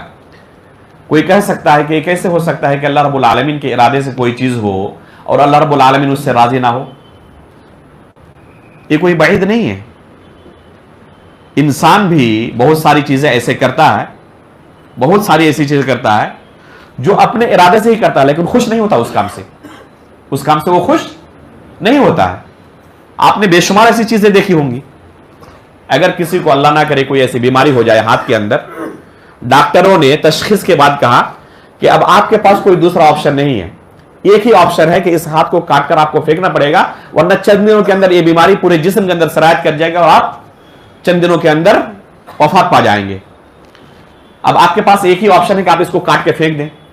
تو آپ کیا کرتے ہیں؟ باضابطہ ڈاکٹر آپ سے لکھ کر دستخط کے ساتھ آپ کی رضامندی لیتے ہیں کہ اس ہاتھ کو کاٹنے کی میں آپ کو اجازت دے رہا ہوں. کیا کوئی انسان خوش ہوتا ہے کہ اس کا ہاتھ کاٹا جا رہا ہے؟ لیکن اس کے ارادے کے تحت ہو رہا ہے نہیں ہو رہا؟ اس کی اجازت سے باضابطہ لکھ کر اس نے اجازت دی ہے. تو کوئی ضروری نہیں ہے کہ جو چیز آپ کے ارادے سے ہو آپ اس سے خوش بھی ہوں، یہ لازم ملزوم نہیں ہے. تو بے شمار چیزیں دنیا کے اندر ہوتی ہیں جن سے اللہ تعالیٰ خوش نہیں ہوتا، لیکن اللہ کے ارادے کے ساتھ ہو رہا ہے نہیں ہو رہا؟ وہ بھی اللہ کے ارادے کے ساتھ ہی ہو رہا ہے. تو چاہے جو چیز بھی ہو دنیا کے اندر، اچھی ہو یا بری ہو، وہ اللہ کے ارادے کے ساتھ ہو رہا ہے. یہ تیسرا مرتبہ ہے تقدیر پر ایمان لانے کا. اور چوتھا مرتبہ ہے کہ ہر چیز کا خالق اللہ رب العالمین ہے. ہر چیز کا خالق کون ہے؟ اللہ رب العالمین ہے. یہاں تک کہ ہمارا بھی خالق اللہ رب العالمین ہے، اور ہم جو عمل کرتے ہیں اس کا بھی خالق اللہ رب العالمین ہے. فاعل ہم ہیں، لیکن خالق کون ہے؟ پیدا کرنے والا کون ہے؟ اللہ رب العالمین. انجام دینے والے بالفعل اس کام کو انجام دینے والے کون ہیں؟ جیسے ابھی ہم نے نماز پڑھی، ہم یہاں پر بیٹھے ہوئے ہیں، تو فاعل ہم ہیں، عملی طور پر انجام دینے والے ہم ہیں، لیکن خالق کون ہے اس کا؟ اللہ رب العالمین ہے. ایک گمراہ فرقہ پیدا ہوا تھا جنہوں نے اس چیز کا انکار کیا تھا کہ ہمارے جو اعمال ہیں چاہے نیک ہو چاہے برے ہوں، اللہ رب العالمین اس کا خالق نہیں ہے. نعوذ باللہ من ذالک. امام بخاری رحمہ اللہ نے ایک کتاب لکھی خلق و افعال العباد کے نام سے، اسی گمراہ فرقے پر رد کرنے کے لیے، اسی گمراہ فرقے پر رد کرنے کے لیے کہ ہمارا خالق ہمارے اعمال کا خالق بھی اللہ رب العالمین ہے، چاہے وہ برے ہوں یا چاہے اچھے ہوں. ایک آخری نقطہ تقدیر کے تعلق سے کہہ کر، ہو سکتا ہے کہ بہت سارے لوگوں کے ذہن میں یہ اشکال پیدا ہو رہا ہو، اسی کا جواب دے کر اس کو ختم کروں گا. کچھ وقت زیادہ ہوگا اس لیے معذرت خواہ ہوں، لیکن یہ اہم نقطہ ہے، اس کو اگر چھوڑ کے چلا جائے تو مناسب نہیں ہوگا. بہت سارے لوگوں کے ذہن میں یہ اشکال پیدا ہوتا ہوگا کہ جب گناہ ہو یا کوئی نیکی کا کام ہو، ایک شخص کفر کر رہا ہے، ایک شخص چوری کر رہا ہے، وہ بھی اللہ کے ارادے سے کر رہا ہے، وَمَا تَشَاءُونَ إِلَّا أَن يَشَاءَ اللَّهُ رَبُّ الْعَالَمِينَ. تو پھر جب اللہ کے ارادے سے ہی ہو رہا ہے تو اس پر اس کو سزا کیوں ملے گی؟ شیطان اکثر و بیشتر لوگوں کے ذہن میں تقدیر کے تعلق سے ہی وسوسہ ڈالتا ہے کہ جب اللہ کے ارادے سے ہی بندے تمام کام کرتے ہیں، چاہے نیکی کے ہوں چاہے برائی کے کام ہوں، اور یہی ہمارا عقیدہ ہے. اس کے بغیر اگر ہم عقیدہ رکھتے ہیں کوئی دوسرا تو تقدیر پر ہمارا ایمان نہیں ہوگا. اور ابھی ہم نے کہا کہ تقدیر پر اگر کسی کا ایمان نہ ہو تو وہ شخص مسلمان نہیں ہو سکتا. یہ ہمارا عقیدہ ہے. لیکن یہ اشکال شیطان ہمیشہ لوگوں کے ذہن میں ڈالنے کی کوشش کرتا ہے کہ جب اللہ کے ارادے سے ہی ہم ہر کام کر رہے ہیں، گناہ کا ہو یا نیکی کا ہو، تو پھر اس پر ہمیں سزا کیوں ملے گی؟ کیا جواب ہوگا اس کا؟ جو شخص یہ کہہ رہا ہے خود اس دلیل کو وہ اپنی دنیاوی زندگی میں قبول نہیں کر سکتا. یہ جو دلیل دے رہا ہے کہ اللہ کے ارادے سے چونکہ ہم نے گناہ کیا ہے اس لیے ہمیں سزا نہیں ملنی چاہیے، یہ اس کی دلیل ہے نا. عین یہی دلیل کفار اور مشرکین نے اللہ کے رسول کے زمانے میں دی تھی. قرآن کریم کے اندر اللہ تعالیٰ نے اسے نقل کیا ہے. لو شاء اللہ ما اشرکنا ولا آباؤنا. یہ مشرکین کہا کرتے تھے کہ اگر اللہ چاہتا تو نہ ہم شرک کرتے، نہ ہمارے باپ دادا شرک کرتے، نہ ہم ان حرام کاموں کا ارتکاب کرتے. یہ کفار و مشرکین نے حجت قائم کی تھی، تقدیر کو لے کر حجت قائم کی تھی کہ اللہ نے ہماری تقدیر میں شرک کرنا لکھا تھا اس لیے ہم نے شرک کیا، لہذا اس پر سزا کیوں ملنی چاہیے ہمیں. تو یہ حقیقت میں کن کا اعتراض ہے؟ یہ کفار اور مشرکین کا اعتراض ہے، اور شیطان ان کے ذہنوں کے اندر یہ ڈالا تھا، اور قرآن کریم کے اندر اللہ نے اسے بیان کیا ہے، نقل کیا ہے. یہ جو دلیل کفار اور مشرکین نے دی تھی، یا شیطان مسلمانوں کے ذہن کے اندر بھی ڈالتا ہے اس کو، یہ ایسی فاسد دلیل ہے جس کی تردید کتاب و سنت سے تو ہوتی ہی ہے، عقل سے بھی اس کی تردید ہوتی ہے. بلکہ کوئی بھی دنیا کا عقل مند شخص اس دلیل کو قبول نہیں کر سکتا. ممکن نہیں ہے کہ اس دلیل کو قبول کر سکے. کیا دلیل دی ہے؟ کہ جب ہم گناہ کا کام اللہ کی مشیت سے کرتے ہیں، تقدیر کے اندر لکھے ہونے کی وجہ سے کر رہے ہیں، تو اس پر ہمیں سزا کیوں ملنی چاہیے؟ یہی نا اس کی دلیل ہے. اگر یہی دلیل اس کا بھائی اس کے اوپر کوئی ظلم کر کے پیش کرے تو اسے قبول کر لے گا وہ؟ جو اس نے ابھی دلیل دی نا کہ میں نے شرک کیا، میں نے چوری کی، میں نے ڈکیتی کی، میں نے جھوٹ بولا، میں نے غیبت کی، اس لیے مجھے سزا نہیں ملنی چاہیے. کیوں سزا نہیں ملنی چاہیے؟ دلیل دے رہا ہے کہ اللہ نے تقدیر میں لکھا تھا اس لیے میں نے کیا. تو ایک دوسرا بندہ آیا، اس کے بیٹے کو قتل کر دیا. اب یہ دلیل دے رہا ہے کہ میری تقدیر میں لکھا تھا تمہارے بیٹے کو قتل کرنا، اس لیے میں نے قتل کیا. تو مجھے سزا پھر کیسے ملنی چاہیے؟ کیا وہ معاف کر دے گا، چھوڑ دے گا، اس کی دلیل کو قبول کر لے گا؟ کیا خیال ہے؟ کوئی مل سکتا ہے دنیا میں آدمی ایسا جو اس کی اس دلیل کو قبول کر لے، اسے چھوڑ دے؟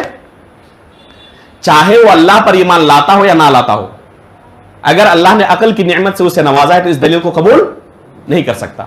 اسی وجہ سے دنیا کے کسی ملک میں آپ چلے جائیں، وہاں پر کورٹ ہے، کچہری ہے، پولیس ہے، عدالت ہے، کس لیے ہے؟ تاکہ مجرموں کو سزا دی جائے۔ وہ مجرم جو اللہ رب العالمین کی معصیت اور اس کی نافرمانی کرتے وقت یہ دلیل دے رہا تھا، وہ اگر وہی دلیل اسی پولیس کے سامنے، عدالت کے سامنے پیش کرے اور کہے کہ میری تقدیر میں لکھا ہوا تھا اس لیے میں نے چوری کی تھی، تو کیا وہاں کی عدالت اور وہاں کی پولیس اس کو قبول کر لے گی؟ جب یہ دلیل خود آپ دنیاوی معاملات میں قبول نہیں کرتے تو یہی دلیل اللہ تعالیٰ کے سامنے آپ کیسے پیش کر سکتے ہو؟ سمجھ رہے ہیں نا؟ جب اسی دلیل کو آپ دنیاوی معاملات میں سمجھتے ہیں کہ فاسد دلیل ہے، اور ہر شخص محسوس کرتا ہے کہ ہم مجبور نہیں ہیں۔ کبھی کسی کو لگا ایسا کہ میں کوئی گناہ کر رہا تھا، میرا ارادہ نہیں تھا گناہ کرنے کا، کوئی مجبور کر کے مجھے گناہ کام میں مبتلا کر دیا ہے، میں جھوٹ نہیں بولنا چاہتا تھا، بہت کوشش کی سچ بولنے کی، لیکن مجبور ہو کر میں نے جھوٹ بول دیا؟ کبھی ایسا ہوا؟ ہر کوئی محسوس کرتا ہے نا کہ میں آزاد ہوں۔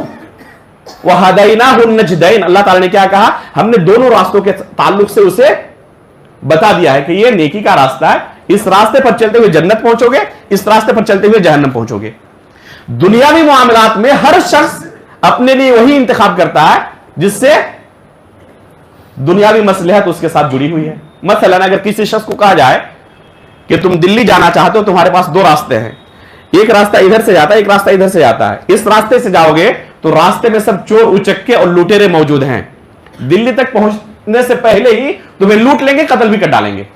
اور دوسرا راستہ جو ہے ایک دم بالکل مأمون ہے، پرامن ہے، اس راستے میں سب ایک دم الحمدللہ اللہ والے موجود ہیں، اور مہمان جو لوگ گزرتے ہیں مسافرین کی خدمت کرتے ہیں۔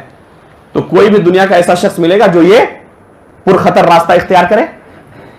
تو جب دنیاوی کسی منزل تک پہنچنے کے لیے آپ کے پاس دو راستے ہوں اور آپ کو پہلے سے پتا ہو کہ اس راستے پر ہلاکت ہے اور اس راستے پر نجات ہے، تو جب آپ اس راستے کو اختیار کرتے ہیں جس میں نجات ہو، تو آخرت کے معاملے میں وہی چیز کیوں نہیں کرتے آپ؟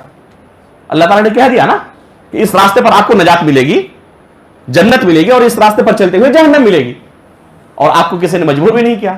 اس کے باوجود آپ چاہیں کہ اسی راستے پر چلیں، اور چاہیں کہ اللہ رب العالمین تقدیر والی دلیل کو حجت بنا کر میں اللہ تعالیٰ کو میں کیا کروں؟ قائل کر لوں کہ میں مجبور تھا، میری تقدیر میں لکھا تھا اس لیے میں اس راستے کو انتخاب کیا۔ دنیاوی معاملات میں تم نے ایسا کیوں نہیں کیا تھا؟ تو ظاہر سی بات ہے کہ یہ دلیل کوئی بھی عقل مند شخص قبول نہیں کر سکتا۔ تو شرعی ناحیے سے تو ایک دم باطل ہے ہی، عقلی ناحیے سے بھی یہ ایک باطل دلیل ہے۔ اللہ رب العالمین نے شریعت کا مکلف کن کو بنایا ہے؟ جن کو اللہ تعالیٰ نے عقل کی نعمت سے نوازا ہے۔ کسی مجبور کو اللہ رب العالمین گناہ نہیں دے گا۔ اگر کسی شخص کے اوپر کوئی تلوار لے کر کھڑا ہو جائے اور اسے کہے کہ تم کفر کرو، اور اس نے اس کو راضی کرنے کے لیے صرف زبان سے کفریہ کلمہ ادا کر دیا، اس کے باوجود وہ شخص دائرہ اسلام سے خارج نہیں ہوگا۔ الا من اکرہ وقلبہ مطمئن بالایمان، اللہ تعالیٰ نے قرآن کریم کے اندر کہا ہے کہ اگر کسی کو مجبور کیا جائے کلمہ کفر ادا کرنے کے لیے لیکن دل مطمئن ہو ایمان پر، تو وہ شخص اللہ تعالیٰ کے پاس قابل مواخذہ نہیں ہے۔ اس سے کیا پتا چلتا ہے کہ ہم مجبور نہیں ہیں۔ اگر مجبور ہو جائے تو پھر ہمارا مواخذہ نہیں ہوگا۔ مواخذہ کب ہوگا؟ جب اپنے ہوش و حواس سے اور اپنے ارادے سے ہم نے کوئی گناہ کا کام کیا ہو، تب مواخذہ ہوگا ہمارا۔ اس لیے بچے کو اللہ نے مکلف نہیں بنایا ہے۔ اللہ رب العالمین نے کسی مجنون کو، کسی پاگل کو مکلف نہیں بنایا ہے، کسی مجبور کو اللہ نے مکلف نہیں بنایا ہے، اور اللہ رب العالمین ظالم بھی نہیں ہے۔ اللہ رب العالمین عدل و انصاف کرنے والا ہے۔ ذرے کے برابر بھی اگر کسی نے نیکی کی ہوگی اس کا بھی اللہ تعالیٰ بدلہ دے گا، اور گناہ کیا ہوگا تو اس کا بھی بدلہ دے گا۔ اس لیے تقدیر پر ایمان لانے کی وجہ سے کوئی شخص یہ حجت پیش نہیں کر سکتا، یا شیطان کسی کو یہ ورگلائے نہ، بلکہ حقیقت میں تقدیر پر کسی کا صحیح طریقے سے ایمان ہونا تو اللہ رب العالمین سے نفرت نہیں ہوگی، محبت ہوگی۔ آپ بتائیں کہ آپ کو اگر پتا چل جائے کہ آپ کے گھر میں ایک شخص مہمان کے طور پر آ رہا ہے، کسی نے آپ کو خبر دے دی کہ جو آپ کے گھر میں مہمان بن کر آ رہا ہے وہ حقیقت میں ایک سازش کے تحت آ رہا ہے، آپ کے گھر میں آپ کے بچے کو قتل کرنے کے لیے، آپ کی تجوری ختم کرنے کے لیے، اس کے آنے سے پہلے اس کی سازش کے بارے میں آپ کو علم ہو گیا، کیا خیال ہے اس بندے کی آپ ضیافت کریں گے؟ مہمان نوازی کریں گے؟ کر سکتا ہے کوئی؟ بہت مشکل سے کوئی بندہ نہیں ملے گا. اگر مل بھی جائے بہت بڑے دل والا کہ میں اس کی مہمان نوازی کروں, ہو سکتا ہے کہ اس کی نیت بدل جائے. مان لیجئے کہ کر بھی لیا, آیا وہ مہمان ہوا اس کے گھر میں اور اپنی سازش کے تحت اس کے بچے کو قتل کر ڈالا, کیا اس کے باوجود بھی وہ بندہ اس کی مہمان نوازی جاری رکھے گا؟ ایسا تو بندہ کوئی دنیا میں مل نہیں سکتا. مل سکتا ہے؟ پہلے سے علم ہو جائے تو وہیں سے وہ دفع کر دے گا. اگر بہت بڑا دل بھی دکھایا تو کب تک برداشت کرے گا؟ جب تک اس نے جرم نہیں کیا ہے. جرم کرنے کے بعد بھی اس کے ساتھ انعام و اکرام والا معاملہ کرے, ایسا بندہ تو دنیا میں کوئی مل نہیں سکتا. لیکن اللہ رب العالمین کے بارے میں غور کریں. ابھی جو تقدیر کے 4 مراتب ذکر کیے گئے وہ کیا تھے؟ اللہ رب العالمین کو پہلے سے علم ہے. اللہ رب العالمین کو پہلے سے علم ہے نہیں ہے کہ ہم گناہ کرنے والے ہیں, ہم شرک کرنے والے ہیں. اس کے باوجود اللہ رب العالمین ہمیں رزق دے رہا ہے, بولنے کی طاقت دیا ہے, سننے کی طاقت دیا. اللہ تعالیٰ سلب تو نہیں کر لیتا نا. کب تک مہلت دیے ہوئے ہے؟ آخری سانس تک. غرغرہ سے پہلے بھی توبہ کر لو گے تو میں تمہیں بخش دوں گا. ایسا دل کوئی دکھا سکتا ہے؟ اللہ رب العالمین کی ذات کو دیکھیں کہ اللہ تعالیٰ نے ہمیں کتنی مہلت دی ہے. ہم دن و رات گناہ کرتے ہیں, پہلے سے اللہ کو پتا ہے. اس کے باوجود اللہ رب العالمین ہمیں انعام و اکرام سے نوازا ہوا ہے, اور اس وقت تک نوازتے رہتا ہے جب تک کہ ہماری موت نہیں ہو جاتی. اس کے باوجود آخری سانس تک ہم نے کوئی توجہ نہیں دی اور اسی پر آخری سانس تک باقی رہے, تب اللہ رب العالمین ہمیں سزا دے گا. لیکن آخری سانس سے پہلے بھی اگر ہمیں توبہ کر لیا تو اللہ رب العالمین, ابھی میں نے کیا کہا, تائب من الذنب کمن لا ذنب لہ, زندگی بھر کی تمام گناہیں اللہ رب العالمین بخش دیتا ہے. اللہ رب العالمین سے دعا ہے کہ اللہ رب العالمین ہمیں دین کی صحیح سمجھ عطا فرمائے, اور اللہ رب العالمین ہمیں ان پر عمل کرنے کی بھی توفیق عطا فرمائے. وقت کچھ زیادہ ہو گیا, 15-20 منٹ, اس لیے معافی طلب کرتا ہوں. اللہ رب العالمین سے دعا ہے کہ جو ہم نے یہاں پر سیکھا ہے اللہ رب العالمین ان پر عمل بھی ہمیں کرنے کی توفیق عطا فرمائے. ایمان کی حالت پر ہماری وفات ہو اور نبیین, صدیقین, شہداء و صالحین کے ساتھ ہمارا حشر ہو. آمین. تقبل رب العالمین. وصلی اللہ علی نبینا محمد.